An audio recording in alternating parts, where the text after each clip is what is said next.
오늘은 박상용 선생님의 죽음의 한 연구를 만나보겠습니다. 1970년대 문학사에 한 획을 그은 작품인데요. 평론가 고 김현 선생님께서는 죽음의 한 연구를 무정 이후의 최고의 한국 소설이라고 평하기도 했습니다. 그럼 박상용 선생님의 문학세계를 영상으로 먼저 만나보시겠습니다. 캐나다에 거주하며 창작 활동을 해오고 있는 소설가 박상용. 장편 소설 잡설품을 출간한 지 한 해 만에 다시 고국을 찾았다. 대중적인 인지도는 그리 높지 않지만 예술적 영감과 상상력을 전수받은 후배 문인들이 꽤 많다. 그래서 이것이 주인공이 있으니 소설이냐 하면 소설도 아니고. 박상용은 1963년에 장기전으로 등단한 이후 독특한 소설 창작의 세계로 주목받기 시작했다. 1969년 캐나다로 이민을 떠난 그는 병원 시체실에서 청소를 하며 출세작 죽음의 한 연구를 세상에 내놓는다. 1975년에 발표된 이 책은 가상의 고장 유리를 무대로 40일 동안 펼쳐지는 육조 촌장의 구도 과정을 그리고 있다. 작가는 동서고금의 신화와 설화, 종교와 철학으로부터 모티브를 얻어 죽음을 통한 삶과 생명의 이해라는 화두를 소설 속에 풀어냈다.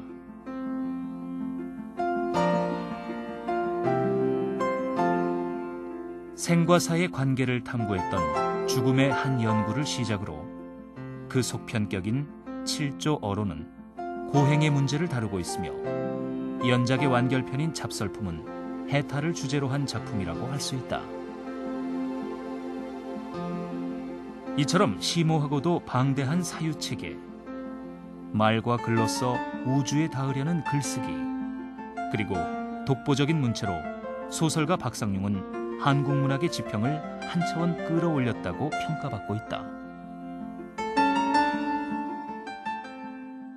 한국 문학에도 인간의 구원이라든가 운명에 대해서 관심을 가진 작가들이 없지는 않습니다. 그러나 다른 작가들에 비해서 박상용은 폭넓게 그리고 깊이 있게 그렇게 집중을 해온 분입니다. 그 작품 세계를 보면은 기독교에서 불교라든가 힌두교, 그리고 정신분석에서 연금술, 그리고 신화와 상징, 이러한 그 요소들이 상당히 많이 나타납니다. 그러니까 어떻게 보면은 인간 총체를 근원적으로 연구하고 글을 쓴 작가라고 그렇게 얘기를 할 수가 있을 겁니다. 그래서 그 박상용의 죽음의 한 연구, 이것을 보면은 어떤 철학이나 종교학을 포함한 인류학의 교재라고 그렇게 얘기를 할 수도 있을 겁니다. 아마 이 작가의 작품을 본다면은 그러한 인간에 대한 그 총체적인 이해, 깊이 있는 이해라는 것을 살펴본다면은 아마 위대한 작가라고 그렇게 해도 좋지 않을까 생각합니다.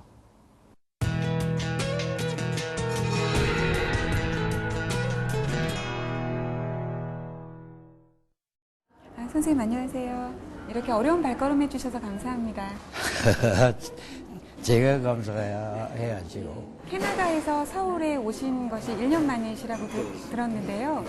이번 대학로에서 선생님 열명길 속에 나오는 단편 남도를 지금 연극으로 하고 있는 걸로 알고 있습니다. 어떠셨어요? 저로서는 감동을 했습니다. 근데 배우들도 다 잘하고, 그런데 전라도 말에 조금 서투른 것 같아요. 네. 그런 게 좀 아쉬운 점이 남으셨군요. 그 점은 어쩔 수가 없죠. 예. 그 죽음의 한 연구의 해설을 쓰신 김현 선생님 말씀을 이제 빌리자면 선생님의 소설은 문장들은 눈으로 읽는 것보다는 말로 이렇게 직접 얘기하면서 읽는 것으로 더 적합한 문장이라고 이렇게 말씀을 하셨었는데요. 저도 이번 기회에 다시 앞문장의 그 긴 만연체를 저도 한번 입으로 내쉬면서 이렇게 읽어봤습니다. 근데 예전에 눈으로 읽던 것과는 정말 다른 맛이 느껴졌는데요. 쓰실 때는 어떠세요? 머릿속으로만 생각하고 쓰시나요? 아니면 다 입으로 한번 말씀을 해보시고 쓰시는지요? 리듬이라는 게 꼭 성대를 통해서만 나오는 거 아닌가 봐요. 머릿속에서 우리 한시를 읽으면 리듬이 거기 있듯이 쓸 때 그것이 이제 그게 있겠지요. 우리나라 작가들도 이제 몇 년 전부터 낭독회라는 문화가 좀 친근해져서 작가들이 직접 자리에 나가서 낭독도 하는 기회도 많고 했는데 앞으로 낭독회에서도 선생님 목소리를 직접 들을 수 있는 기회가 있었으면 참 좋겠다는 생각을 해봅니다. 네. 어느한 늙은 내 목소리 듣고 다 도망갑니다. 책은 야 이거 이래서는 안 나겠구나.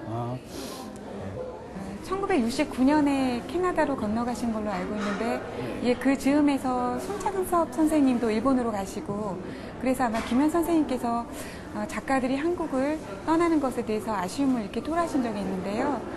작가가 세계 어디에 갈 땐 그것이 무엇이 중요하냐 한국어로 소설만 쓰면 되지라고 하셨는데 69년에 캐나다에 가신 다음에 76년 그러니까 7년 만에 죽음의 한 연구라는 3,000매가량의 소설이죠, 선생님. 그 소설을 한국 문학에 계시는 이문구 선생님께 보내셨었죠? 네.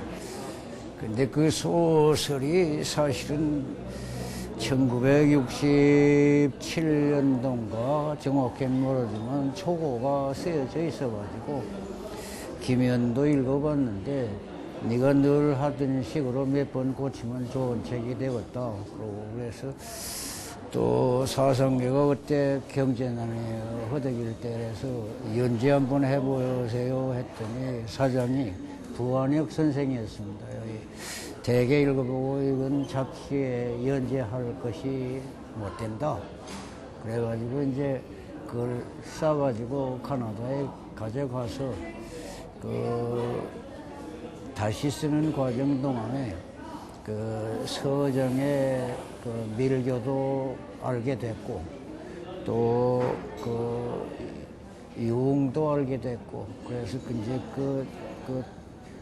조금 서투른 실력으로 조금 읽고 그러고 이제 그 도움을 받은 거죠. 그곳에 죽음의 한 연구에 이제 배경이 되는 곳으로 유리라는 곳이 나옵니다. 그런데 그 유리는 주인공 화자 나의 이름이기도 하잖아요. 그렇기도 하죠. 이름이 없어서 그냥. 제가 그때 대학교 1학년 때 죽음의 한 연구를 읽기로는 그 유리를 세상과 좀 떨어져 있는 그 유리감의 유리로 저는 읽었는데요.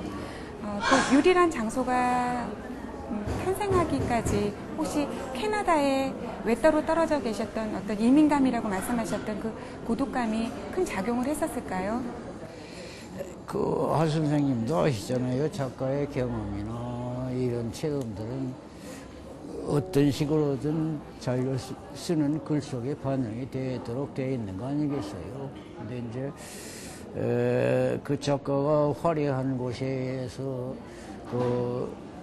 은총에 휩싸여서 살면서 그런 황막한 곳을 쓰기는 좀 어렵겠지요. 그런 의미에서 이제 이민권 고장의 쓸쓸함이라든지 황막함이라는 것이 그런 것들이 도움은 됐겠지요.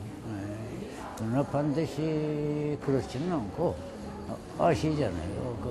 허구적인 장수라는 거는 작가가 어떻게 설정을 하느냐에 따라 되는 거 있잖아요.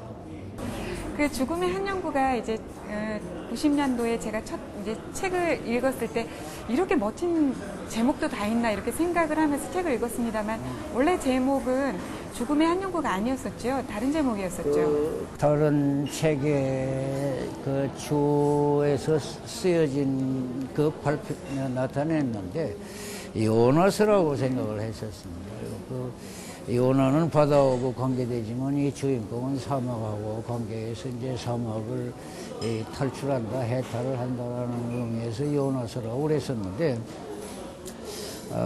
그 나중에 지면을 통해서 듣자니까 바셸라르라고 하는 분이 요나 콤플렉스다 뭐 이런 것들 해가지고 요나스라고 그 제목을 붙이면 너무 뼈가 드러난 것 같아가지고 그것을 이제 제목을 고쳐야겠구나.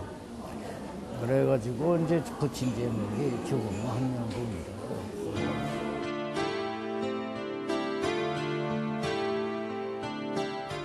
공문에 안뜰에 있는 것도 아니고 그렇다고 바깥뜰에 있는 것도 아니어서 수도도 정도에 들어선 것도 아니고 그렇다고 세상살이의 정도에 들어선 것도 아니어서 중도 아니고 그렇다고 속중도 아니어서 그냥 걸사라거나 돌팔이 중이라고 해야 할 것들 중에 어떤 것들은 그 영봉을 구름에 머리 감기는 동력 운산으로나 사철 눈에 덮여 천년 동정스런 북녘 눈매로나 미친년 오줌 누듯 8달간이나 비가 내리지만 겨울 또한 혹독한 법 없는 선역 비골로도 찾아가지만 별로 찌는 듯한 더위는 아니라도 갈증이 계속되며 그늘도 또한 없고 해가 떠 있어도 그렇게 눈부신 법 없는 데다 우계에는 안개비나 조금 오다 그친다는 남녘 유리로도 모인다.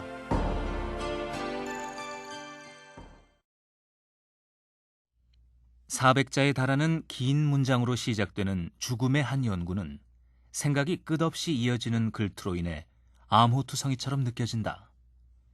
하지만 소설가 박상용의 글은 하나의 완벽한 문장일 뿐 아니라 되풀이해서 읽다 보면 운율까지 전해진다. 굉장히 밀도가 높은 문장입니다. 그리고 읽으면은 맛이 나는 문장이라고 볼 수 있을 것 같아요. 그러니까 이 문장의 산문 문장의 리듬, 결이 있다는 생각이 들어요. 그래서 그 결을 따라서 읽으면 사실 굉장히 재미있게 읽을 수 있다고 생각하고요. 그리고 선생님의 작품 대부분은 또 한편으로 제가 보기에는 구도소설이라고 할 수 있을 것 같아요. 한 사람이 어떻게 보면 영웅이라고 할 수 있어요. 한 사람이 깨달음을 얻기 위해서 아니면은 진정한 자유를 찾아서 길을 떠나서 또 거기에서 스승을 만나고 또 시련도 겪고 그러는 과정을 거쳐서 마침내 이루었다고 하기보다는 어쨌든 도달할 수 있는 지점까지 가는 과정 그 자체를 보여주는 소설이라고 생각하거든요.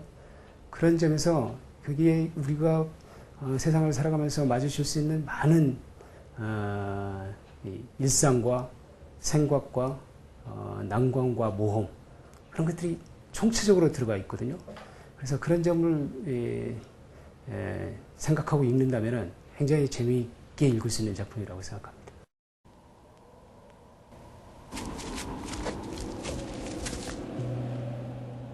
죽음의 한 연구는 박신양 주연의 영화로 만들어졌다.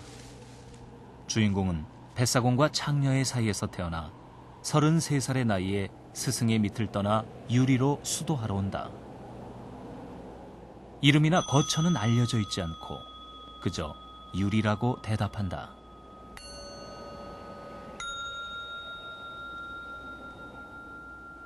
앞으로 펼쳐질 그의 행로는 한 노승과의 대화 장면을 통해 짐작해 볼 수 있다. 어째 그걸 괴롭다고 해? 조승이 행한 일은 백일몽이 아니었나이다. 아집에 따르는 두 병독을 비계와 외눈 아니겠어? 탐욕과 편견이 죽은 것이 아니고 글쎄 그래 그것은 부도적 살인이라고 부를 것이다. 관념의 살인이라고. 소승이 괴로우면 가슴이 찢어질 듯 하옵소서. 짐승이나 보살만이 원한이나 공포 없이 파괴를 행할 수가 있는데 그 파괴로 괴로워하지는 않거든. 자네는 어쩐지 가늠 없인 못 사는 녀석 같아. 자네 어미가 혹간 창부는 아니었는가 몰라? 예? 짐승도 보살도 아니라면은 원한도 공포도 없다면 그런 사례란 일종의 간음 같은 것일 거거든. 이 유리에는 뭐 때문에 왔던가? 스승께서 40일 기한으로 보내셨습죠. 스승이 보내서 왔댔군. 허나 자네가 그 사례로 진정 괴롭고만 있다면은 이거 촌장이나 만나보는 것이 좋겠지.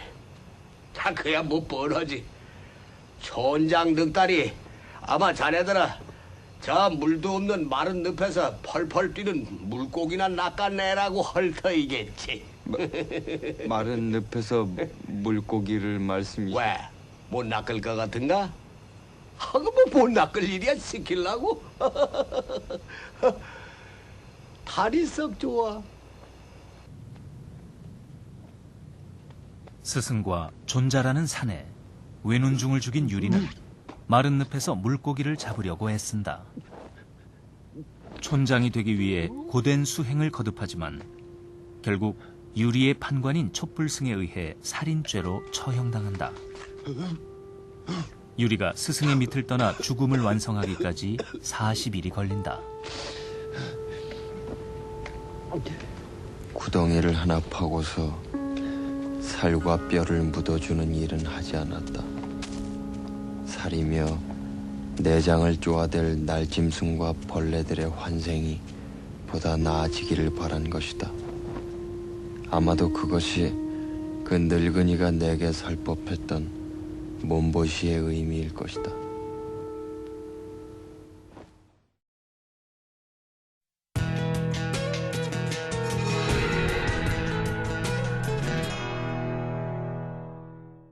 저 같은 경우에는 유리라는 곳이 이 지구상에 있는 한 모델이 있을 거라는 생각이 들기도 했습니다. 그러니까 선생님께서 생각하시는 유리란 제가 생각하기에는 그 김현 선생님 해설에도 또 언급이 됩니다만 그 엘리어트의 황무지라는 그런 장소가 아닐까라고도 말씀하시는데요. 그 유리는 그 모두 다 알고 있잖아요. 문왕이 그 역을 완성한 곳이라고. 근데 그 대개는 그 죽음의 한 연구가 엘리엇의 황무지로부터 그 영감을 받지 않았느냐, 황무지에서 어떤 그 모티브 같은 것을 구하지 않았느냐, 그런 식으로 추측을 하는데요.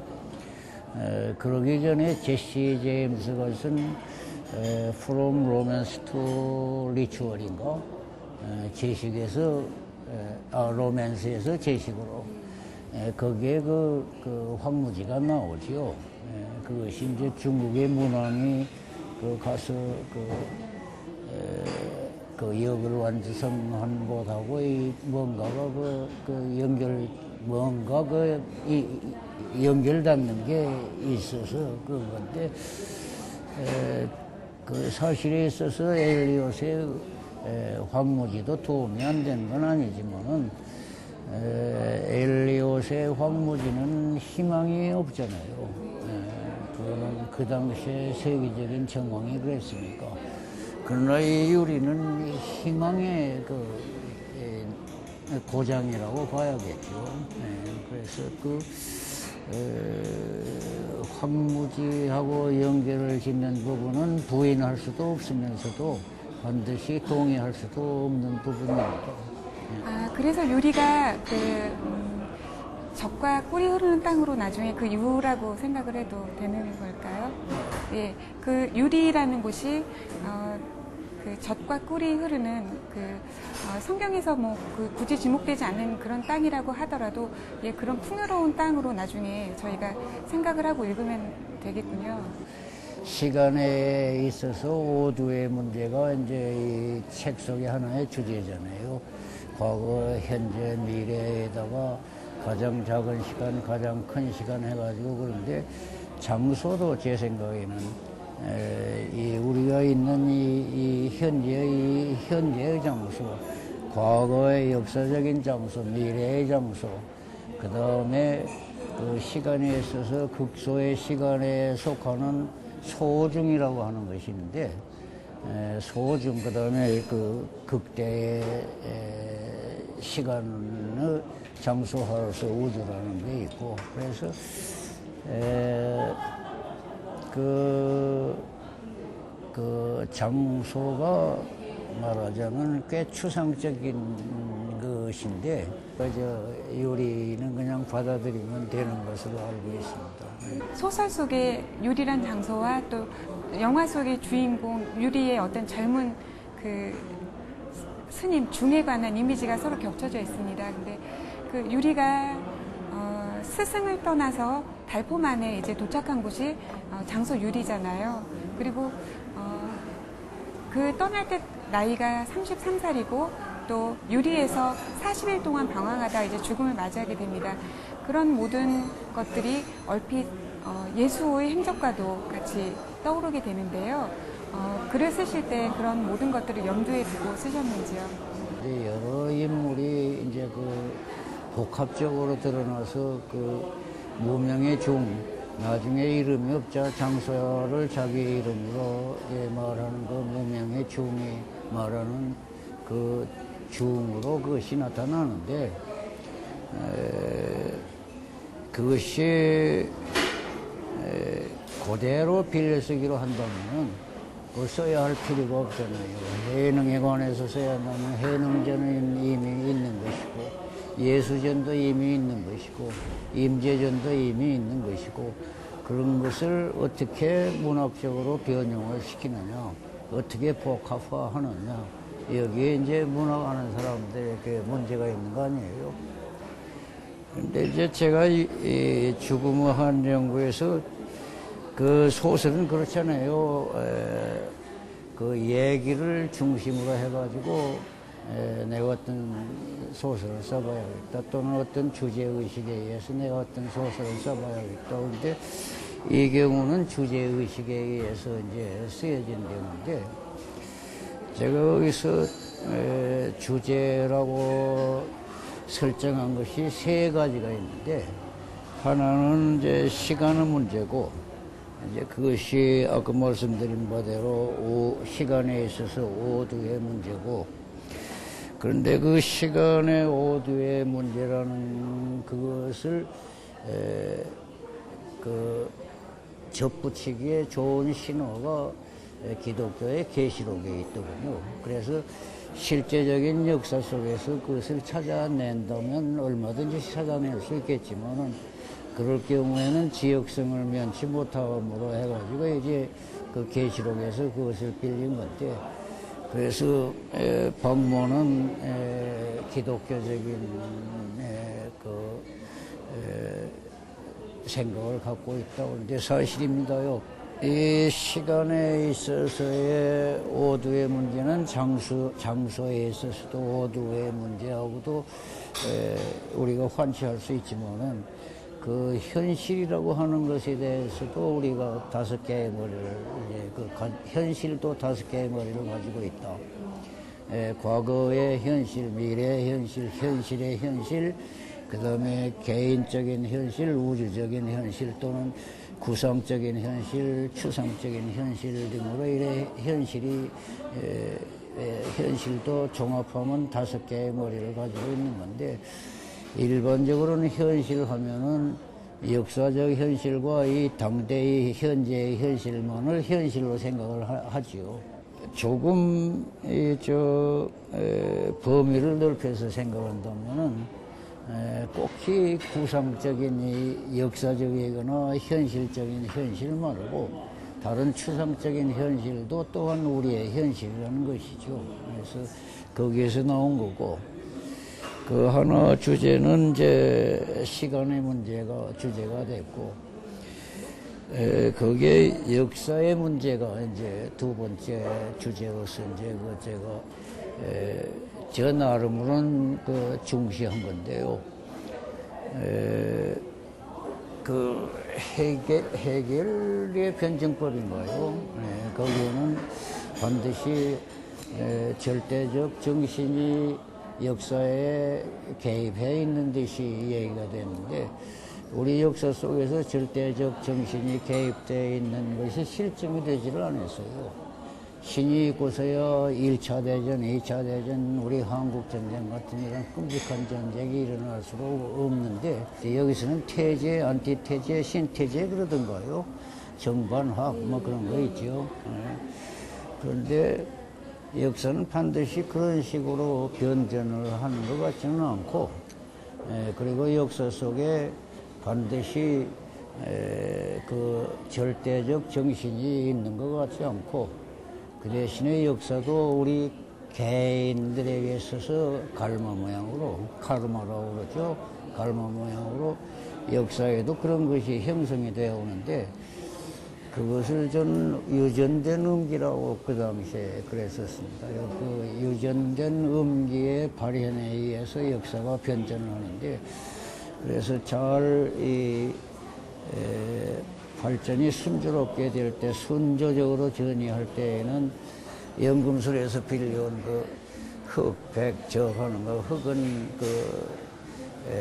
그 진료가 변질하기 전의 상태이고, 그 다음에 진료가 다음 단계로 변질을 하면 알베도라고 그래가지고 백으로 나타나는, 흰색으로 나타나는 겁니다. 그 다음에 마지막에 올라가면 이제 붉은 색깔을 띈다는데, 이 진료가 그것이 전 그것을 이제 그 집단적 음기의 발현이 그 흑백적의 단계로 전이하는데, 그 사이에서 얼마든지 퇴조할 수도 있다는 겁니다. 절대적인 정신이 개입되어 있을 때는 퇴조라는 거 있을 수가 없이 계속해서 발전만을 계속해야 되는데, 모르죠. 퇴조 속에도 절대적 정신이 개입되어 있을지 그건 우리로서는 알 수가 없지요.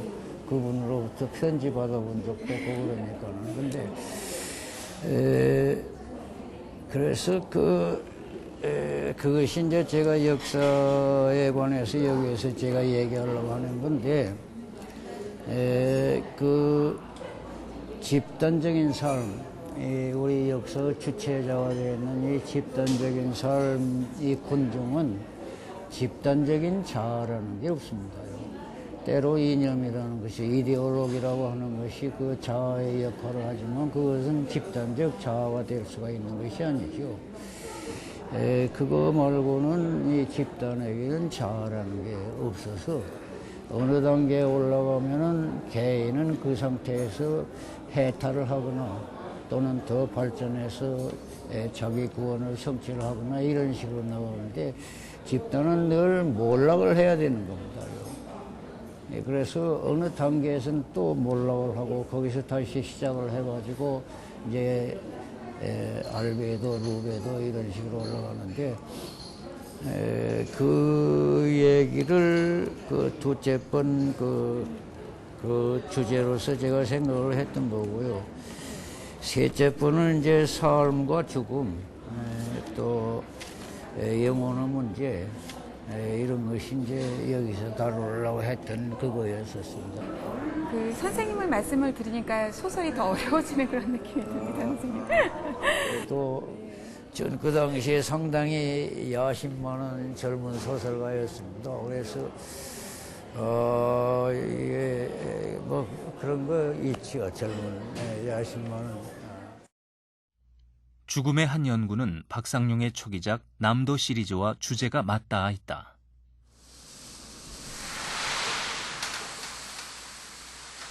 고자로 태어나 한평생 물고기와 씨름하며 살아온 할아버지의 회상으로 시작되는 남도 1. 아이씨, 그 낯살이나 먹은 할머니가 얼굴을 붉히더니. 어쩐지 그런 생각이 들어서 그랬지라. 죽음의 한 연구와 마찬가지로 어부왕 전설을 모티브로 하고 있으며, 할아버지는 마른 늪에서 물고기를 낚는 주인공 유리와 연결되어 있다. 알도 좋고 물도 좋고 시집 온 지 석 달 만에 남편을 잃고 과부가 된 할머니 덕산댁. 그게 부름이구만.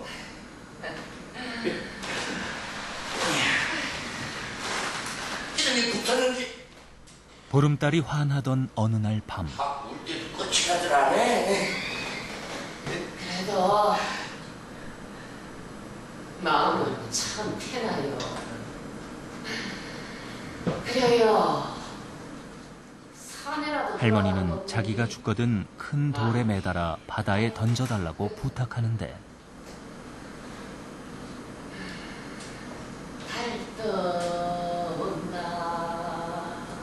맛이사 내 것이지 저기 누구 평생 흠모하던 덕산댁의 죽음에 할아버지는 눈물을 삼키며 바다로 향한다.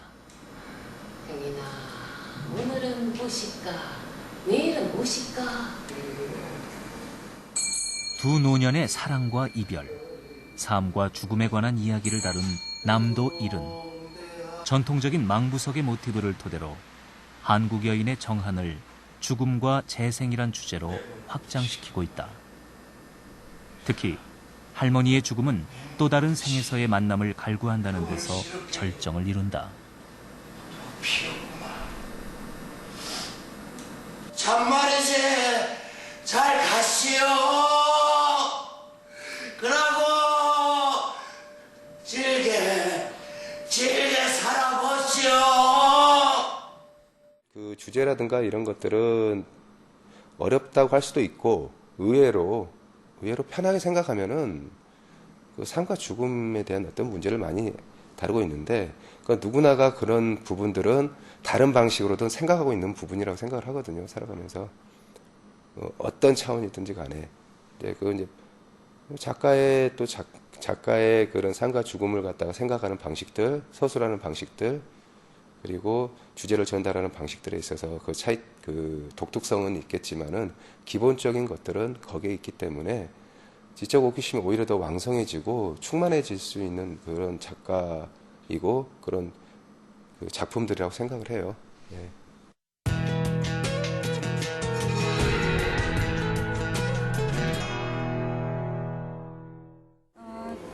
이 책을 읽게 되면서 이제 줄곧 생각하고 있는 것이 죽음의 정체성에 관한 이제 문제를 생각하게 되는데요. 뒤에 해설에서도 또다시 언급되지만 죽음이라는 것이 바로 새 삶이 설 수 있는 자리라고 그렇게 이제 김현 선생님 말씀하십니다. 그리고 이 유리가 사막 그 거대한 황무지에서 해탈하게 되는 것이 죽음을 통해서잖아요, 선생님.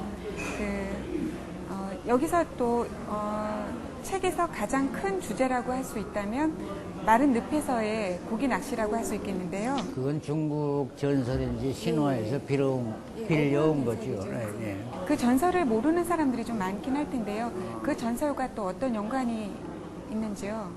그 고기를 낚는다는 의미가 생명을 낚는다는 의미 아니겠어요? 고기가 기독교의 상징으로 생명 아닌가요? 그러니까 그 속에서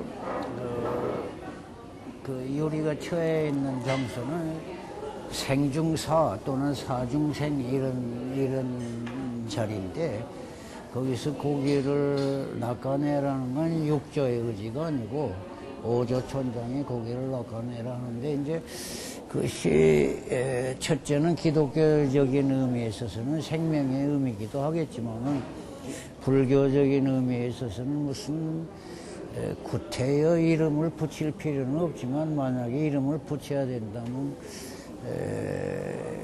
그 무슨 도라든지 또는 무슨 뭐 그런 식의 그런 식으로 되는 거죠. 그런데 마른 그 늪 속에서 무슨 물고기가 잡히랴 이렇게 생각하는데 사실 물고기가 건져지지요. 타원형의 이미지가 나오는데 타원형이라는 건 어떤 의미로 타원형의 물고기를 말씀하신 건지요? 타원형이 아닌 원은 처음과 끝이 없어서 말하자면 정지의 개념이기도 하고 또 시작과 끝이 없어서 그 그 영혼의 개념이기도 하고 뭐 많잖아요.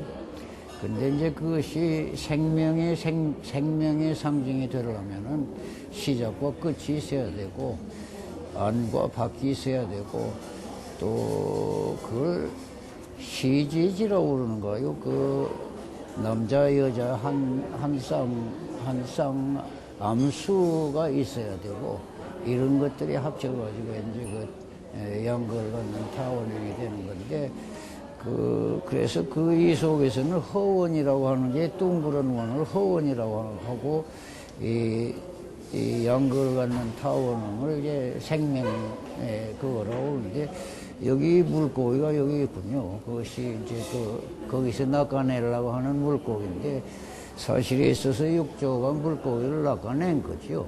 그래서 이제 신화와 전설, 또 종교와 철학 이런 것들 모두 아우르는 그런 면에서 선생님의 어떤 많은 그 지식량이랄까요, 독서량이랄까요, 이런 것들을 독자로서 금방 파악하게 되는데요. 이 유리란 인물이 그렇습니다. 그러니까 모든 종교에 통달해 있으면서도 어느 한 종교의 특정직에 또 치우쳐 있지 않거든요. 그래서 선생님의 개인적인 종교는 어떤 것일까 늘 궁금하기도 했었어요. 이 세상에는 종합하고 대별을 하면은 주제가 두 개밖에 없잖아요. 하나는 어떻게 하면 이 세상을 밝게 할 것인가. 또 하나는 어떻게 하면 죽음에 맞선 이 여정들, 영혼을 구제할 것인가. 이 두 개의 주제밖에 없잖아요. 종합하고 대별하면 이제 그 외에 다른 자그마한 주제들도 있겠습니다만, 그래서 작가가 어느 쪽 주제를 택하느냐에 쫓아서 쓰여져 나오는 작품도 달라지겠죠. 근데 이제 제 경우는 어떻게 하면 이 세상을 보다 잘 사는 그 세계로 만들 것인가. 는 유토피아주의로 이제 이게 나아가는 거 아니에요. 그러나 제가 생각하는 유토피아는 이 위계, 이 프라브리티 로카라고 그러죠. 이 우리들의 이 위계에서는 하나의 꿈이지 결코 실현 가능성한 것이 아닌 걸로 알고 있습니다. 비록 말해서 모든 사람이 잘 살고 모든 것이 풍부하고 자유도 많고 뭐 유토피아가 가질 수 있는 모든 성격을 다 가진 그런 복된 땅을 우리가 건설했다 하더라도 어느 날 우리는 병거에 시달려야 되고 석가모니 부처가 깨달은 생로병사 사고라는 거 있잖아요. 늙어야 되고 병하러야 되고 죽어야 되고 이런 문제에 부딪힌다면 그 유토피아에서 불멸을 우리가 성취할 수 없다면 유토피아는 언제든지 그 고해 이상이 아니게 되는 거죠.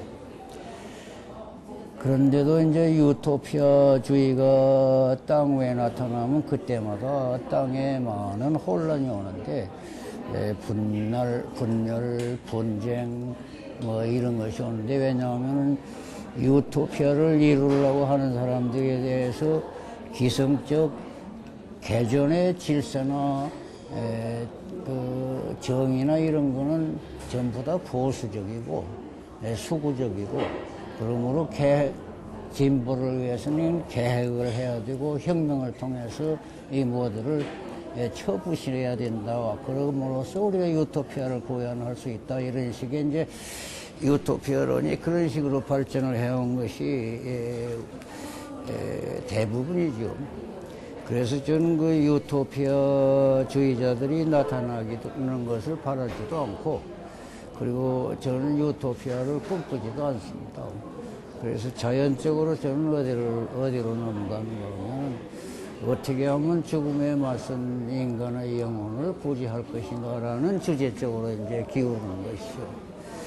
그러면은 종교가 있음에도 불구하고 문학이 인간의 영혼을 위해서 무엇을 할 수 있는가? 이제 그것이 당연하게 물어지겠죠. 문학이 인간의 영혼을 위해서 어떻게 구원을 한다고 할 수가 있겠는가? 이제 그 문학은 경전과도 다르고 또 문학은 경전보다도 자유스러운데요. 문학은 어떤 종류의 경전이든 다 섭렵할 수 있고 다 포용할 수 있고 거기에서 이제 그 문학을 생산해내는 건데 다른 종교에 소속된 이들보다도 문학자들은 훨씬 더 자연스러운 것이죠. 무엇보다도 중요한 거는 경전들은 그 구원이나 해탈의 방법이나 그 법을 불법하는 그 법 말이에요. 그 법을 전하기는 하지만은 매 개인들이 어떤 식의 고행을 통해서 어떤 식의 그 구원의 어떤 식의 삶을 통해서 자기를 구원회로 이끌었는가 하는 점은 경전 속에서 종교 속에서 찾아지지가 않죠. 근데 그것을 얘기할 수 있는 것은 문학인 거죠. 네, 선생님, 저는 그 소설을 읽으면서 유리란 인물이요. 자꾸 글을 쓰는 저 자신하고도 겹쳐지게 되는 거예요. 예, 그래서 40일 동안 광야를 방황하면서 계속 불화하잖아요. 예, 그런 것들이 소설을 쓰는 우리와 비슷한 것이 아닌가. 또 유리가 직접 자신의 입으로 얘기하기도 하죠. 자신의 짐은 소승이 지겠다라고요. 예, 다른 어떤 것이 아니라요. 그런 데서 그 당시 선생님의 어떤 젊은 작가의 결기랄까요. 이런 것도 새롭게 느껴지기도 했었습니다만 그때 선생님 이 소설을 쓰실 때 그때 마음이라 그런 고독감이나 이런 것들이 어떠셨는지 좀 듣고 싶습니다. 아주 어려운 말씀입니다요. 그냥 소설 속에서 읽어주시면 됩니다. 네, 알겠습니다. 이제 캐나다 가시면 또 언제 서울에 오세요? 내년쯤 오게 될 것 같아요. 예. 네. 그럼 내년에도 이렇게 선생님 한번 뵈서 그건 저한테 차 한잔 나눌 수 있기를 기대하겠습니다. 선생님 이렇게 나와주셔서 정말 감사하고요. 내년에도 선생님의 또 다른 새로운 작품을 다시 만날 수 있기를 기대해봅니다. 선생님 이렇게 나와주셔서 감사합니다. 아유, 고맙습니다. 오늘 수고 많이 하셨어요.